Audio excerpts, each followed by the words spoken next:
What is going on, guys? Welcome to the Reformed Reader, the channel where we review different forms of media through the lens of a Christian who is under the authority of the scriptures.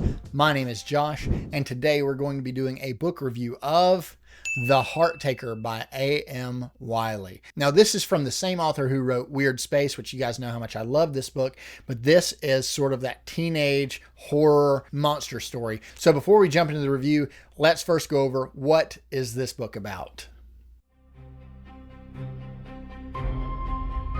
Teen gossip columnist Jack Berlin ruthlessly exposes the social evils of his prep school's popular crowd.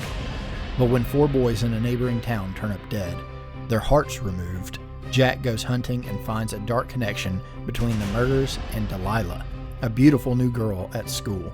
Determined to uncover the truth, he rallies the help of his secret crush, Deb, and a group of geeky crusaders known as the Guardians to prove his suspicions.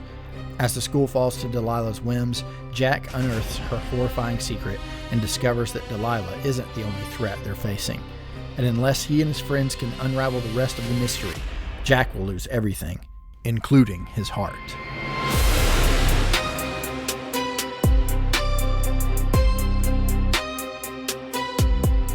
Alright guys, for those of you who may be new to the channel, the way that I normally structure my reviews is I go over the good, the bad, and the ugly. The good being the things about the book that I enjoyed, the bad being the things that I didn't care so much for, and these are preferential things, maybe a character I didn't like, maybe the setting, maybe the length of the book, the writing style, those kinds of things. But then I go over the ugly, which is what could be some sin that is steeped into this work that might hold a Christian back from picking it up. And I break that down into 5 categories. But before we get into that, let's jump right in and go over the good. What were some things about this book that I enjoyed? Man, almost everything. Again, I've said this numerous times in the past few months about the books that I've read, and it's because the past 2 or 3 months have just been killer months of reading for me. I don't know that I've read a book that has just missed for me. And this is just another one to add to the stack of great books for the year.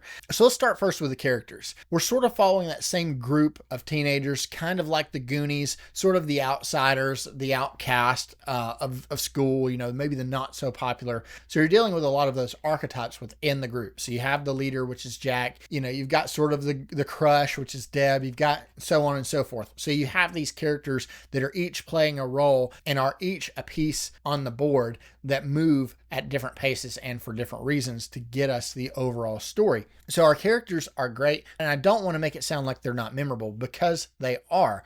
Jack in particular, Deb, and Delilah, man, she is freaky. I mean, she is like, this book, I'll get into it in a minute. I don't want to spoil anything yet. But yeah, the characters are great. And like I was saying, let me just say with Delilah, that is a memorable villain, a memorable antagonist. She was intense. So the setting was great because I honestly kind of expected, coming from Weird Space and sort of looking at the cover, it sort of looks like that 80s horror. I kind of expected it to be set in the 80s, and it wasn't. And so right when I opened the book, the first few pages, I'm like, okay, no, we're talking about here and now, because some of the characters, you know, had a cell phone going off and those kind of things. So I was like, okay, hold on.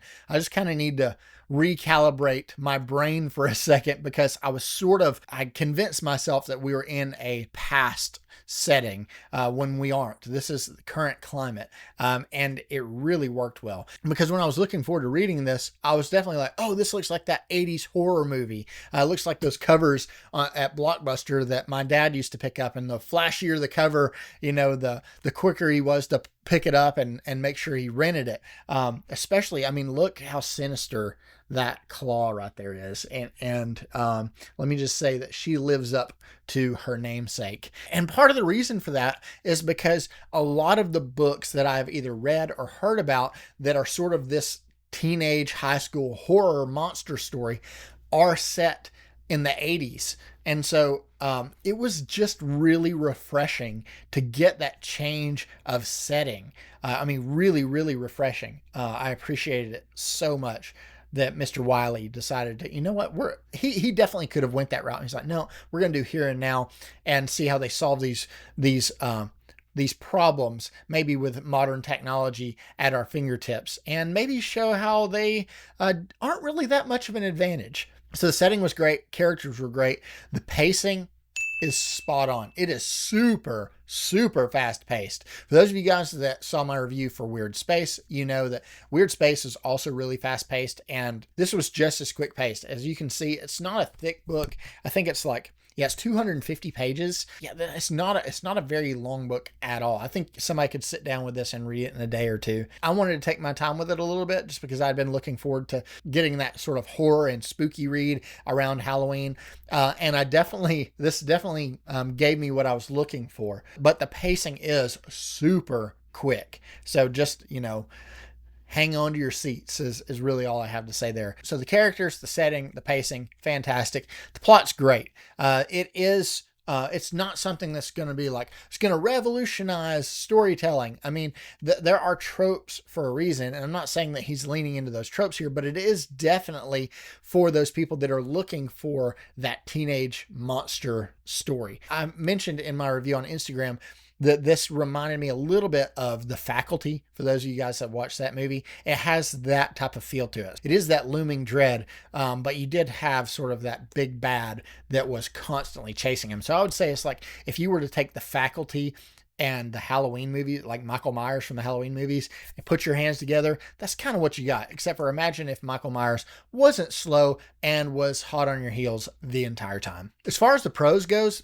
very accessible. I think this is an excellent book for somebody to pick up that maybe isn't even into reading, but they're looking for that good horror story. Man, yeah, definitely pick this one up. But let me tell you, one of the things I appreciated the most about this book is that it's clean. It's clean. And do you know how difficult it is to find a clean book that is still a horror book, especially like that monster horror book? This book is clean. Like if it wasn't for the monster and the dread and the terror in this book, I mean, if you were talking about like convictions with content, you're not really going to find it in here at all. It's just so well done. And it shows, number one, that authors don't have to include that stuff. And number two, it shows how good of an author Mr. Wiley is, because he was able to write such a compelling story that I think is up there with all of the other like top tier horror novelists that have those big bad monster books. He's right up there with them, and he didn't have to use any profanity. He didn't have to add any spiciness to it. None of that. It's just a good, clean horror book. Those words may have never made a complete sentence in the history of the English language before, but they have now. And it's because this book is just so well written, and he's intentional about the words that he uses. And so he doesn't have to be provocative. And that's what I enjoy. It just made me enjoy the book so much more, knowing that I have an author that I can trust. And so again, Mr. Wiley, thank you so much for not just keeping it clean, because I mean, I've read clean stories that just frankly aren't very good, but this is a great story and it's clean. So yeah, just well done. So this leads me into the bad. What were some things about this book that maybe I didn't enjoy?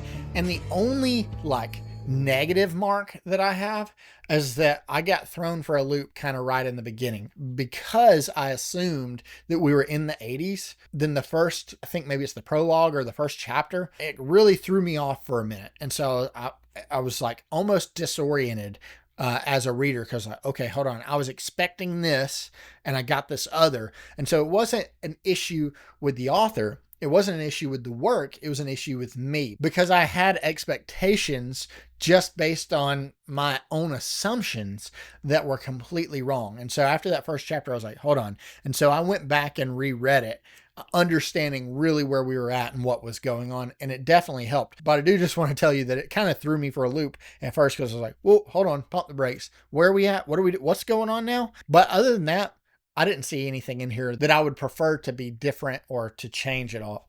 Also, let me just brag. Look at these covers. I absolutely love that he makes them look old and tattered, but they're not. It's brand new. You can see there's not a single crease in this book anywhere, but it looks, I think that was a super cool stylistic choice. So brownie points All right, so this leads me into the final section, which is the ugly, which is what could be some sin that is steeped in this work that might hold a Christian back from picking it up. And I break this down into 5 categories and I rate them out of 10, starting with violence and brutality. For violence and brutality, I'm going to give this an 8. Pretty high. Now, why do I give it an 8? It's a horror book. It's a monster book. So everybody's not going to make it out. So if that's what you're looking for, maybe read something else, because that's not what this is. This is definitely a monster book, and the monster is ruthless, and everybody is fair game, and nobody is safe. Before I scare anybody off, no pun intended there. But before I scare anybody off, I just want to kind of put a pin there and say that for the vast majority of the book, the violence and brutality is probably at like a 2 or a 3. That it's not really there, but there are instances, or there are scenes within this book that are really violent and brutal. Keep in mind, this book is called The Heart Taker. And like I said, she lives up to her namesake. And so there's one scene in particular. And for those of you that have read the book, it's the party scene. And for those of you that haven't read the book and you're interested in reading it, just know that when you get to the party, yeah, things are going to go off the rails. Because I'm sitting there reading it. I was having like a great time. I did have sort of that state of looming dread, and Delilah's out to get somebody or whatever. And then all of a sudden, I'm sitting there and I'm like, whoa, what?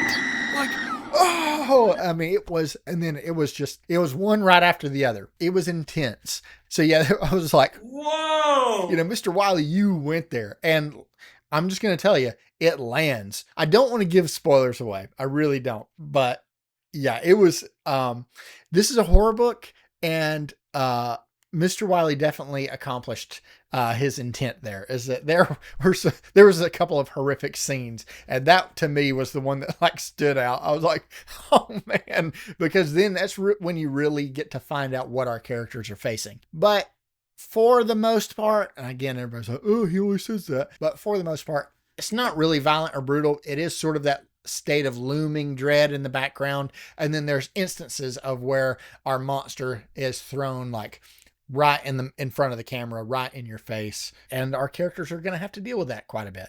So it can be turned up. I definitely think if you're, maybe squeamish is too strong of a word, but if you're sensitive to some violent and horrific scenes, maybe this isn't the one for you. Maybe just try Weird Space. It's not as horrific as this. But if you guys are looking for a good horror monster book for the Halloween season, yeah, I think you'll find it here. So this brings me to category 2, which is sexually explicit content. And I'm going to give this a 1. And the only reason I'm giving it a 1 is because there's a couple of young teens that kiss each other. And on top of that, I've had a lot of people ask me questions on Instagram and private message me and things about this cover. And they're like, that looks kind of provocative. And let me just show you here while I'm talking. They're like, it seems like maybe there's going to be some spicy scenes in here. It's not. They're not in here. Okay. I will say that our antagonist here, that she does try to entice people in a seductive way, but not in a sexualized way, if that makes sense. So yes, she definitely is a seductress, but it's not explicit. There's never anything in here that crosses the rated R line. I don't even think really crosses the PG-13 line, just to be frank with you. I shouldn't have to say it. I shouldn't have to explain everything. I'm right. But I will say, yeah, there's some teenage kissing in here. I don't think anybody really has an issue with that, but maybe you do. I don't know.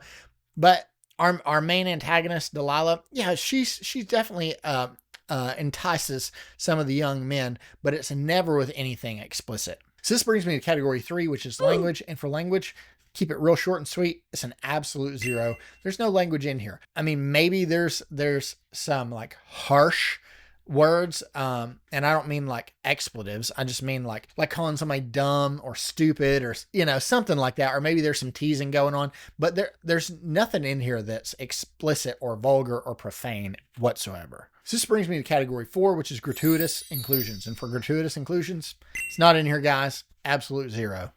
And the final category is dark themes. Now for dark themes, I also include heavy themes. And so for dark themes, I'm going to give this a 3.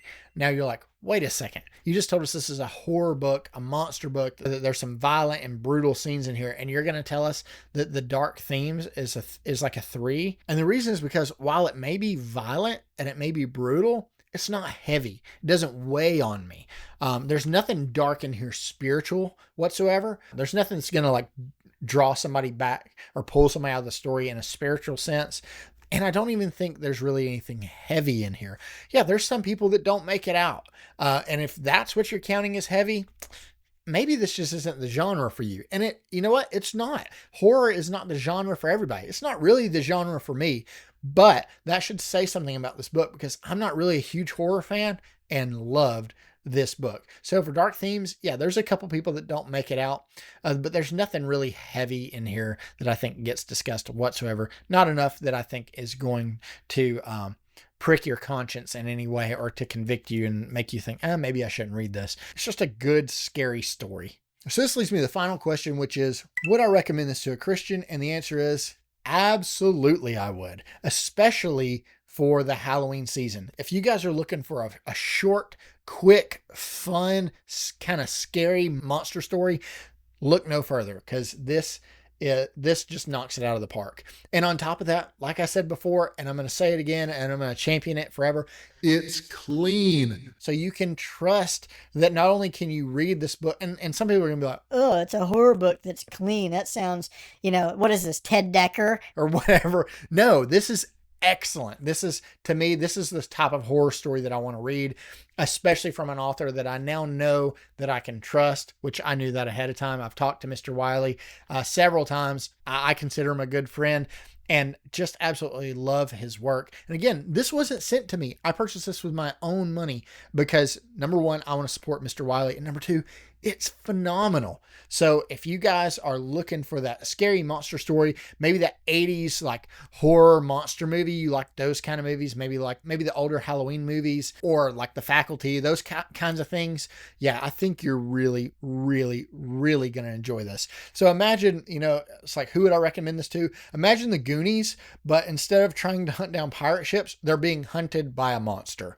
And that's kind of what you got. If that sounds good to you, I think you'll absolutely love this. So would I recommend it to a Christian? I absolutely would. To anybody that I think is looking for that kind of a story, yeah, look no further than The Heart Taker by A.M. Wiley. So overall, guys, absolutely love the book, and I cannot wait to dive into Mr. Wiley's catalog even more with Weird Space 2, Dawn of the Warriors, and he also has another book coming out fairly soon. He released the cover art for it. Looks fantastic. It's another horror type story. Looks very like Lost Boys or Once Bitten esque.